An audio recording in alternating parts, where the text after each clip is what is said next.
learned very young, you don't try to build a wall. You don't set out to build a wall. You don't say, I'm going to build the biggest, baddest, greatest wall that's ever been built. You don't start there. You say, I'm going to lay this brick as perfectly as a brick can be laid. There will not be one brick on the face of the earth that's going to be laid better than this brick that I'm going to lay in this next 10 minutes. And you do that every single day. Soon you have a wall. And I think psychologically, the advantage that gives me over a lot of people that have been in competition with in different situations is it's difficult to take the first step when you look how big the task is never huge for me. We didn't grow up with the sense that where we were was where we were going to be. And we grew up with the sense that where we were almost didn't matter because we were becoming something greater.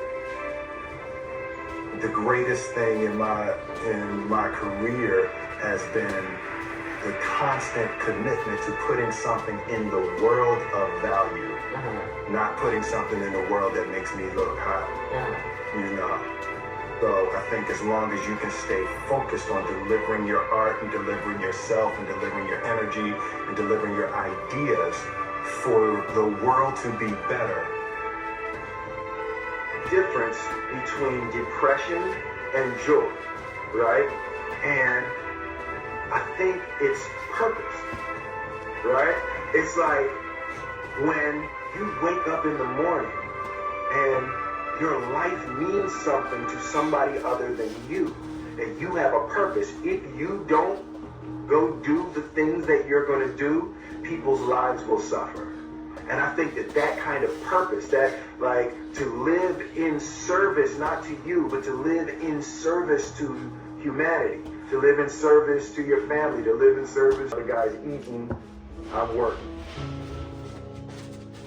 The road to success is through commitment and through the strength to drive through that commitment when it gets hard. And it is going to get hard and you're going to want to quit sometimes, but it'll be colored by who you are and more who you want to be.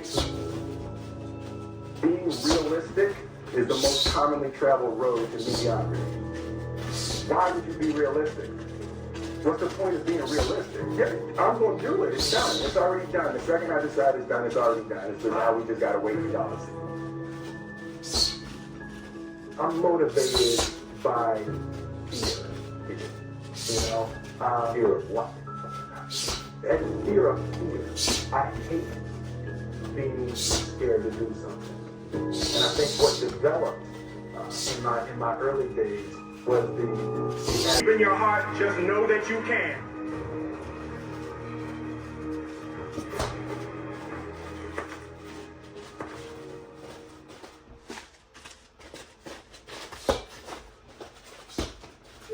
Very simple. This is what I believe, and I'm willing to die for it. Period. It's that simple. You can't be scared to die for the truth. The truth is the only thing that's ever going to be constant.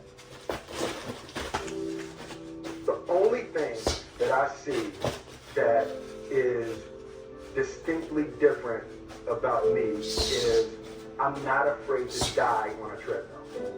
You might have more talent than me, you might be smarter than me, but if we get on the treadmill together, there's two things. You're getting off first, or I'm going to die. It's really that simple.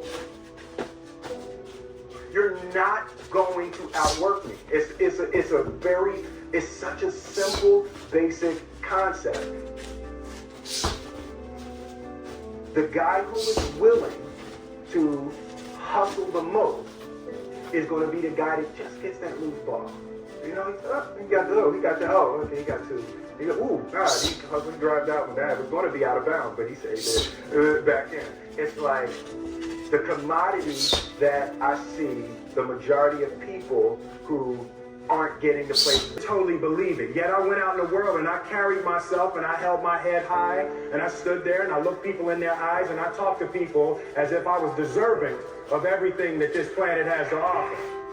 This 1 year, my father had his shop, and he decided for whatever reason that he wanted a new wall on the front of his shop. So he tore down probably about 16 feet high and probably about 30 feet long. He just completely tore the wall down.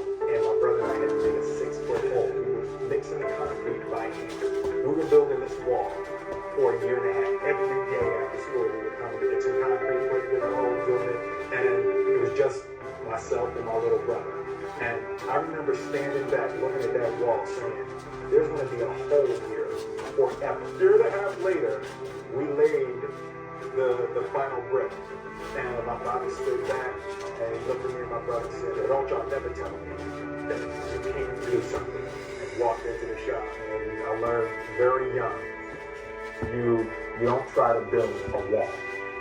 You don't set out to build a wall. You don't say, I'm going to build the biggest, baddest, greatest wall that's ever been built. You don't start there. You say, I'm going to lay this brick as perfectly as a brick can be laid. There will not be one brick on the face of the earth that's going to be laid better than this brick that I'm going to lay in this